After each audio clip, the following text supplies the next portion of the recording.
नमस्कार दर्शकबिनहरु, स्वागत छ तपाईलाई हाम्रो यस YouTube च्यानलमा। आउनुस् आजको भिडियोमा हामी धेरै जसो युज हुने एन्टिबायोटिक ट्याब्लेटको युजेज, तिनीहरुको साइड इफेक्ट र डोजेज बारे आजको भिडियोमा हेरौँ। आउनुस् आजको भिडियो सुरु गरौँ। सेफिक्जिम ट्याब्लेट 100 mg 200 mg को यस्तो बक्समा मार्केटमा आउने गर्छ।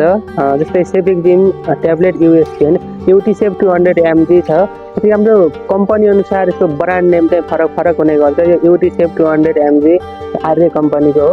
यसको युजेज कस्तो अवस्थामा युज गर्ने त भन्दा जस्तै टाइफाइड फिभर भयो भने हामीले सेफिक्जिम युज गर्न सकिन्छ।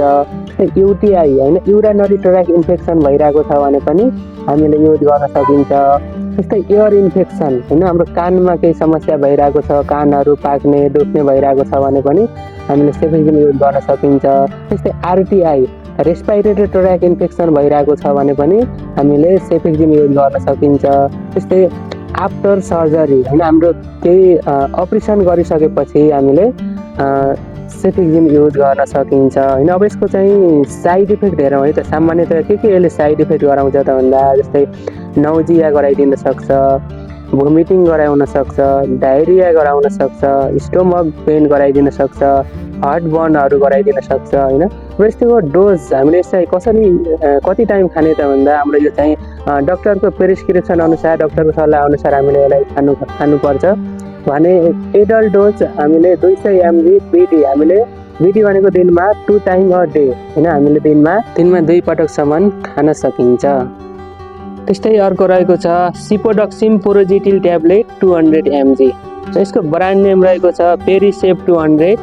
यसको युजेज हेरौँ है त। हामी यस कस्तो अवस्थामा युज गरिन्छ त भन्दा एयर इन्फेक्सन भयो भने हामीले युज गर्न सकिन्छ हैन, कान सम्बन्धी समस्या छ भने।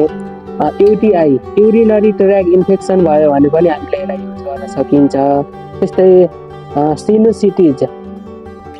सिनुसिटिज भयो भने पनि हामीले यसलाई युज गर्न सकिन्छ। हाछिउहरू आइरहने, नाक सम्बन्धी समस्या छ भने युज गर्न सकिन्छ।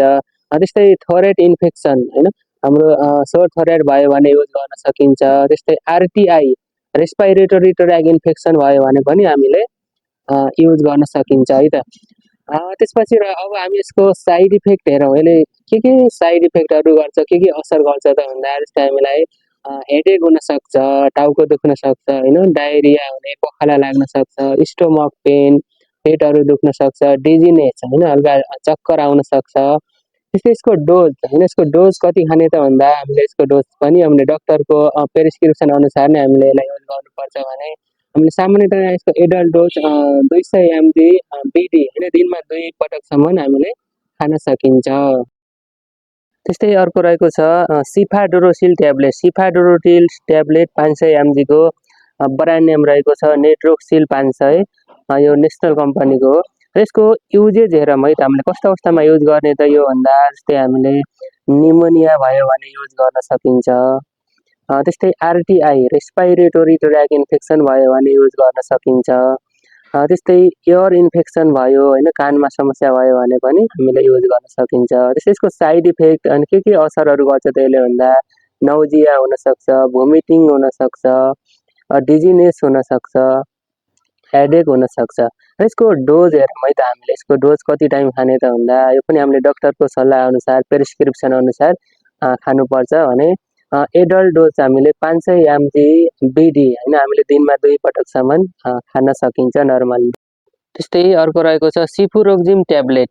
सिफुरोक्जिम ट्याब्लेट 250 mg 500 mg को यस्तो बक्सहरुमा मार्केटमा आउने गर्छ र यो कम्पनी अनुसार यसको ब्रान्ड नेम चाहिँ फरक नै हुन्छ।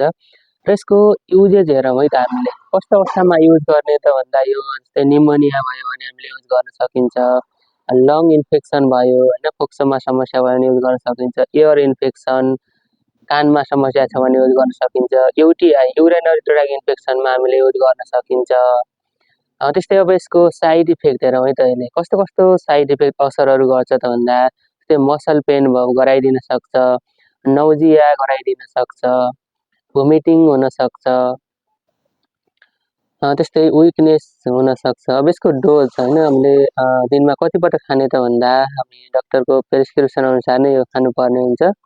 हामीले भने सामान्यतया एडल्ट डोज 500 mg बीडी हैन, दिनमा 2 पटकसम्म हामीले खान सकिन्छ। त्यस्तै अर्को रहेको छ एजिथ्रोमाइसिन ट्याब्लेट 500 mg। यसको ब्रान्ड नेम जुलिड 500 होइन। यो कम्पनी अनुसार यसको ब्रान्ड नेम चाहिँ फरक फरक हुने गर्छ। यसको युजेजहरू है त कस्तो कस्तो अवस्थामा युज गर्ने त भन्दा जस्तै निमोनिया भयो भने हामीले युज गर्न सकिन्छ, टन्सिलिटिज भयो भने युज गर्न सकिन्छ, गोनोरिया भयो भने युज गर्न सकिन्छ, सिफिल्स भयो भने युज गर्न सकिन्छ, टाइफाइड फिभर भयो भने पनि हामीले युज गर्न सकिन्छ। यस्तै यसको साइड इफेक्टले के असरहरू गर्छ त भन्दा जस्तै एब्डोमिनल पेन गराइदिन सक्छ, नाउजिया हुन सक्छ, भोमिटिङ हुन सक्छ, डिजिनेस हुन सक्छ, डायरिया हुन सक्छ। यसको डोजेज कति टाइम खाने त भन्दा हामीले नर्मल्ली यसको एडल्ट डोज 500 mg ओडी होइन हामीले दिनमा एउटा एकचोटिसम्म खान सकिन्छ। त्यस्तै अर्को रहेको छ सिप्रोफ्लोक्सासिन ट्याब्लेट 500 mg।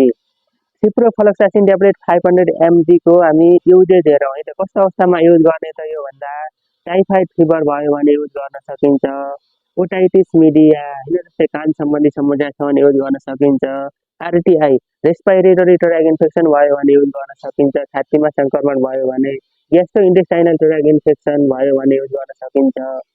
त्यस्तै साइड इफेक्ट के असर गर्छ त भन्दा नाउजिया हुनसक्छ, हामीलाई अकाकी लाग्न सक्छ, भोमिटिङ होइन उल्टी हुनसक्छ, त्यस्तै डिजिनेस चक्कर आउन सक्छ, डायरिया पखाला लाग्न सक्छ, एब्डोमिनल पेन होइन पेटहरू दुख्न सक्छ। त्यसको डोज होइन हामीले कति टाइम खाने त भन्दा हामी यो डक्टरको प्रिस्क्रिप्सन अनुसार हामीले यसलाई युज गर्नुपर्छ भने सामान्यतया हामीले यसको एडल्ट डोज 500 mg बिटी होइन दिनमा हामीले 2 चोटिसम्म खान सकिन्छ। त्यस्तै अर्को रहेको छ लिभोफ्लोक्सासिन 500 mg।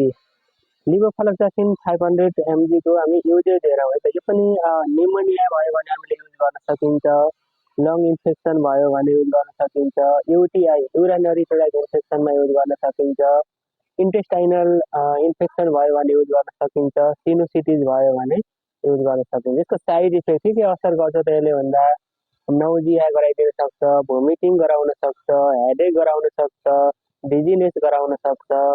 अनि यसको डोज पनि हामीले सामान्यतया एडल्ट डोज 500 mg बेजी दिनमा 2 पटकसम्म खान सकिन्छ।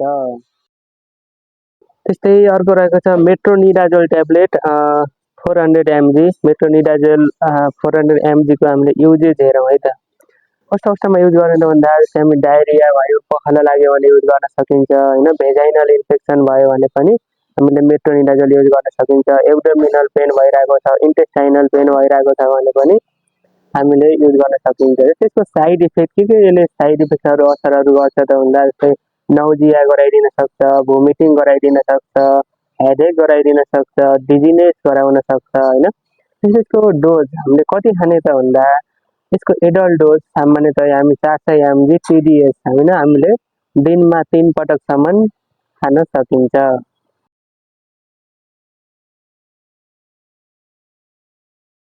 त्यस्तै अर्को रहेको छ लिभोफ्लोक्सासिन 500 mg। लिभोफ्लोक्सासिन 500 mg को हामी युजेज हेरौँ है त यो पनि निमोनिया भयो भने हामीले युज गर्न सकिन्छ, लङ इन्फेक्सन भयो भने युज गर्न सकिन्छ, युटिआई युरिनरी ट्र्याक इन्फेक्सनमा युज गर्न सकिन्छ, इन्टेस्टाइनल इन्फेक्सन भयो भने युज गर्न सकिन्छ, सिनुसिटिज भयो भने युज गर्न सकिन्छ। यसको साइड इफेक्ट के असर गर्छ त यसले भन्दा नाउजिया गराइदिन सक्छ, भोमिटिङ गराउन सक्छ, हेडेक गराउन सक्छ, डिजिनेस गराउन सक्छ। अनि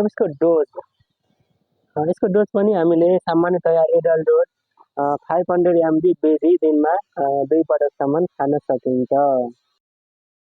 त्यस्तै अर्को रहेको छ एजिथ्रोमाइसिन ट्याब्लेट 500 mg। यसको ब्रान्ड नेम जुलिड 500 होइन। यो कम्पनी अनुसार यसको ब्रान्ड नेम चाहिँ फरक फरक हुने गर्छ।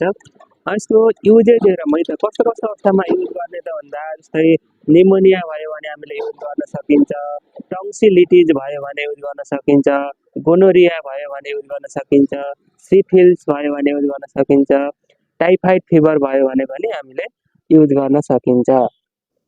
यस्तै यसको साइड इफेक्टले के असरहरू गर्छ त भन्दा जस्तै एब्डोमिनल पेन गराइदिन सक्छ, नाउजिया हुन सक्छ, भोमिटिङ हुन सक्छ, डिजिनेस हुन सक्छ, डायरिया हुन सक्छ।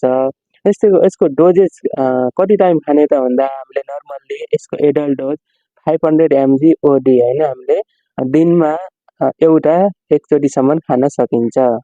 त्यस्तै अर्को रहेको छ ciprofloxacin tablet 500 mg। Ciprofloxacin tablet 500 mg को हामी युजेज हेरौँ है त कस्तो अवस्थामा युज गर्ने त यो भन्दा टाइफाइड फिभर भयो भने युज गर्न सकिन्छ, ओटाइटिस मिडिया होइन जस्तै कान सम्बन्धी समस्या छ भने युज गर्न सकिन्छ, आरटिआई रेस्पिरेटरी ट्र्याक इन्फेक्सन भयो भने युज गर्न सकिन्छ, छातीमा सङ्क्रमण भयो भने, ग्यास्ट्रो इन्टेस्टाइनल ट्र्याक इन्फेक्सन भयो भने युज गर्न सकिन्छ। त्यस्तै साइड इफेक्ट के असर गर्छ त भन्दा नौजिया हुनसक्छ, हामीलाई अकाकी लाग्न सक्छ, भोमिटिङ होइन उल्टी हुनसक्छ, त्यस्तै डिजिनेस, चक्कर आउन सक्छ, डायरिया पहला लाग्न सक्छ, एब्डोमिनल पेन होइन पेटहरू दुख्न सक्छ। त्यसको डोज होइन हामीले कति टाइम खाने त भन्दा हामी यो डक्टरको प्रिस्क्रिप्सन अनुसार हामीले यसलाई युज गर्नुपर्छ भने सामान्यतया हामीले यसको एडल्ट डोज 500 mg बिटी होइन दिनमा हामीले 2 चोटिसम्म खान सकिन्छ।